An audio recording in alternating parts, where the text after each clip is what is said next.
is a Bay Area native known for her unique interpretation of 1920s performances. Ranging from burlesque blues to Tin Pan Alley, she captivates audiences with the way she tickles the ivories. Joining us now is Kitten herself, Suzanne Ramsey. Suzanne, thank you for joining us here on the show. Thank you. I'm so happy to be here. Yes, we are so excited to learn a little bit more about your cabaret performances. Now, when it comes to cabaret, maybe for those who don't quite understand what it is, can you give us an overall glimpse? Sure. I believe that cabaret is a smaller, more intimate crowd with an instrument, and you're performing for those people, usually curated songs that kind of have an overall meaning, and it's just really fun, kind of different from a concert.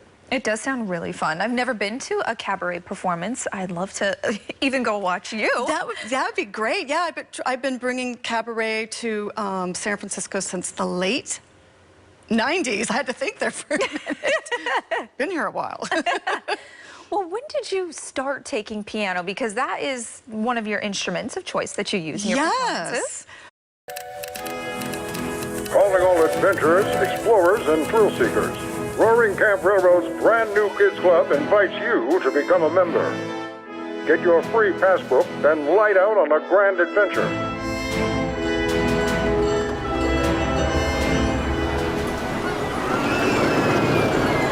When you've got your fill, hightail it back and claim your ticket for a free ride. Then head out again. 美国买房最重要的第一步，绝对是找到一个帮您省钱又省心的中介。在 Fly Homes 正式开始合作之前，会有一个1对1免费买房咨询。过程中，我们会让您清楚了解在美国的买卖房屋的流程，也会确保我们懂您的所有细节与需求。另外 ，Fly Homes 团队服务模式，在整个买房过程中，您除了拥有了一位全程服务您的 Fly Homes Agent 外，背后还有包括 Fly Homes Mortgage Team、Tour Team、Research Team、Closing Team 在内的一整个专家团队支持。专业买房卖房，每一步我们都在。Well, being a Bay Area native, I think all kids, a rite of passage is they had to have piano lessons. Really? Dance lessons growing up in the Bay Area. I didn't know that. Yeah, so my brothers and I, we all played. My grandma bought our first piano. I still have that piano to this day in my apartment in San Francisco, and I love it. It's been my piano since I was 6. Wow. Yeah. Oh my gosh, so it probably holds a very special place in your heart. Absolutely. I love it. And I kind of got tired of piano teachers telling me what to do, and I preferred playing like Shirley Temple songs. So I would like cut Sunday school and like watch Shirley Temple and then learn the music. And then music became fun for me. And I like having a good time. Of course. And that's what cabaret is all about. Definitely. Yes. We have the highs and we have the lows and the dramatics, but definitely a fun, and also kind of talk about politics and what's going on. Yeah. A curated show. Make a little comedy out of it, correct? Absolutely. We need to laugh in this day and age, absolutely. Yes. And so it's nice to uplift audiences and take away from what's been going on. Well, let's talk about what sets you apart, makes you a little different in the cabaret world. Now, you have the 1920s style going on, which is unique to you. Tell us a little bit more about that. Well, like I said, I cut Sunday school to watch Shirley Temple, and I worked in a vintage clothing store in San Francisco for many years, and all we did is play vintage music. And I became friends with well-known sheet music collectors and started finding this really hard to find music, and the songs were very well crafted back then.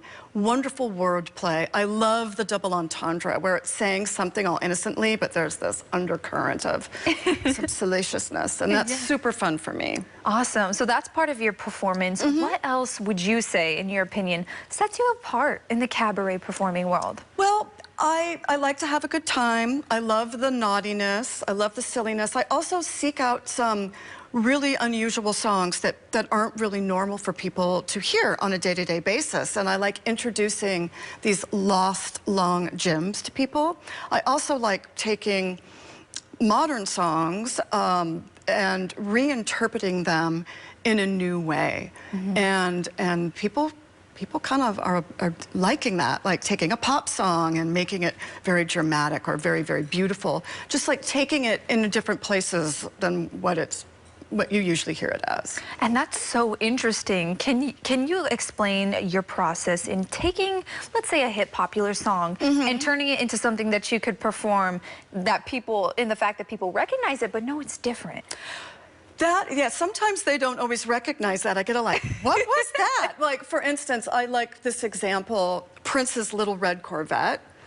I take it and I really slow it down and I make it very dramatic and very, very, very beautiful, very almost quiet. And it kind of like, you know, hopefully we'll send some little tingles up here. But just to kind of hear it in a different way, that's a really fun one to do. Well, let's get into your journey a little deeper here. Now, you said that you grew up playing instruments, which is what first sparked your interest in performing. But what else about music, what about it made you passionate to perform? It just felt right. It's like, I'm not good at doing a lot of things. I'm kind of clumsy, but for some reason, I know how to play the piano.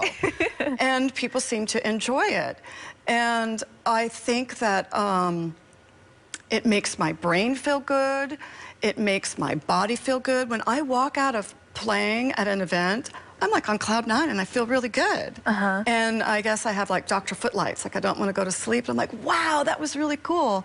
And I just feel really grateful that I get to still live in the Bay Area as a working musician, and I'm having the time of my life. I've been really enjoying it lately. Which is so important, to enjoy and to love what you do. Now, when speaking specifically about cabaret performances, that's different than, you know, maybe the average artist who goes on tour, whatever it is.